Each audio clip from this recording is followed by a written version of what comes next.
ఏ స్త్రీల గురించి మాట్లాడుతున్నాడండి? ప్రవక్తల స్త్రీల గురించి మాట్లాడుతున్నాడు. మహనీయులైన శ్రీరాముడి యొక్క భార్య గురించి మాట్లాడుతున్నారు. ఆదాం భార్య గురించి మాట్లాడుతున్నారు.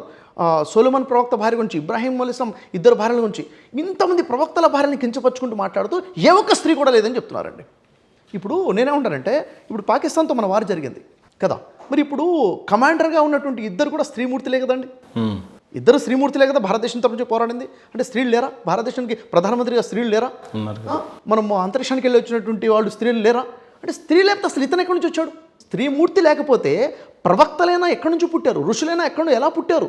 ఆ తల్లి గర్భంలో నుంచే పుట్టారు కదా. తల్లి లేకపోతే సృష్టి ఎక్కడ నుంచి చెప్పండి? అలాంటి స్త్రీ దేనికి పనికి రాదు అని చెప్పేసి ఇంత కించపరుచుకుంటూ మాట్లాడిన వీడియోలు పోలీస్ డిపార్ట్మెంట్ పరిశీలించారా? అయితే మీరేమన్నారంటే, వారికి చాలా చక్కటి పేరు ఉందన్నారు.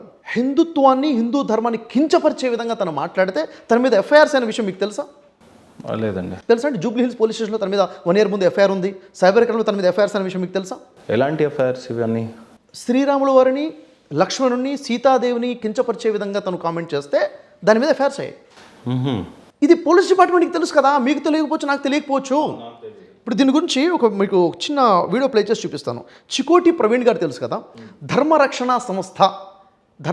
సంస్థ ఎఫ్ఐఆర్ ఫైల్ చేసింది, కంప్లైంట్ ఫైల్ చేసింది. ఏమన్నారు చూడండి.